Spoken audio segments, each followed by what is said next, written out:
Hello everybody, welcome to top taste. இன்றைக்கி நம்ம இட்லி பொடி செய்ய போகிறோம். அதுவும் முருங்கைக்கீரையில்.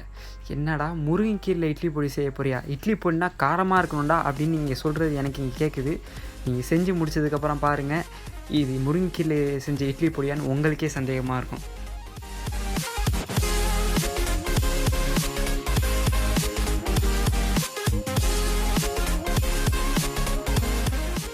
டேய், என்னடா இது முருங்கைக்கீரைன்ட்டு வேறு என்னத்தையே காமிக்கிறேன்னு நீங்கள் நினைக்காதீங்க. முருங்கைக்கீரையை ஒரு நாள் ஃபுல்லாக வெயிலில் காய வச்சா இந்த மாதிரி தான் இருக்கும். நீங்கள் அதை தான் எடுத்துக்கணும். அதுக்கப்புறம் ஒரு கப் கருப்பு உளுந்து, நல்லா நீட்டமாக ஒரு 15 காஞ்ச மிளகா எடுத்துக்கோங்க. குட்டியாக இருந்தாலும் ஒன்றும் பிரச்சனை இல்லை.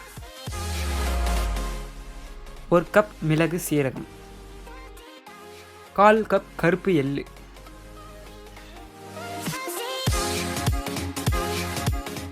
உப்பு தேவையான அளவு எடுத்துக்கோங்க. கட்டி பெருங்காயம் 1 டீஸ்பூன்.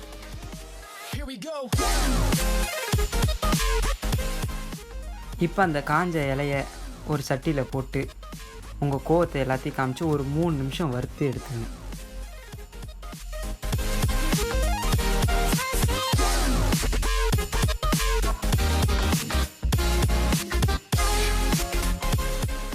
அதே ப்ராசஸை கருப்பு உளுந்துக்கும் பண்ணிடுங்க. ரொம்ப கோவத்தை காமிச்சிங்கன்னா கருகி போயிடும். அதுக்கு டாப் டேஸ்ட் பொறுப்பாகாது.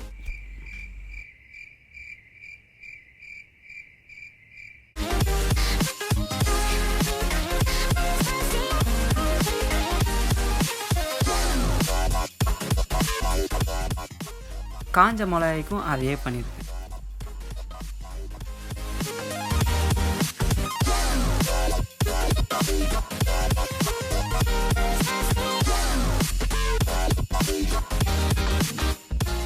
டேய், நீ நிறுத்து.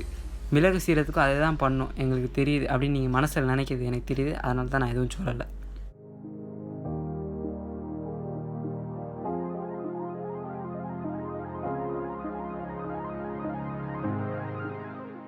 கருப்பெல்லையும் அதே மாதிரியே நீங்கள் வறுத்து எடுத்துருங்க.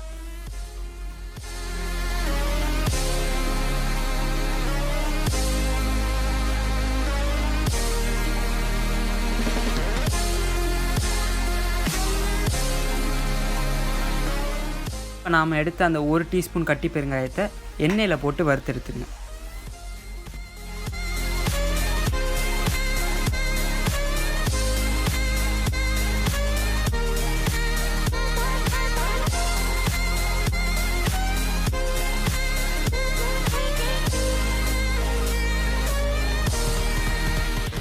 நம்ம வறுத்து எடுத்த எல்லாத்தையும் மிக்சியில் போட்டு பொடியாக்கிடுங்க.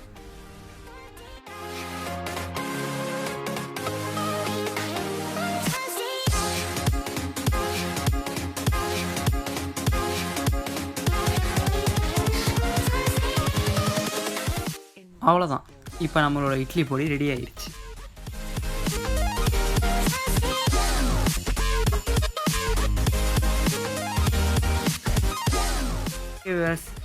உங்களுக்கு இந்த வீடியோ பிடிச்சிருந்துச்சுன்னா லைக் பண்ணுங்கள், உங்கள் ஃப்ரெண்ட்ஸோட ஷேர் பண்ணுங்கள். மறக்காமல் நம்ம சேனலுக்கு சப்ஸ்கிரைப் பண்ணுங்கள். பக்கத்துக்கு இருக்க பெல் ஐக்கானையும் கிளிக் பண்ணிங்கன்னா நாங்கள் போடுற ஒவ்வொரு வீடியோக்கும் உங்களுக்கு ஒரு நோட்டிஃபிகேஷன் வரும். தேங்க்யூ. உங்களை அடுத்த வீடியோவில் சந்திக்கிற வரைக்கும் நான் விடைபெறுகிறேன்.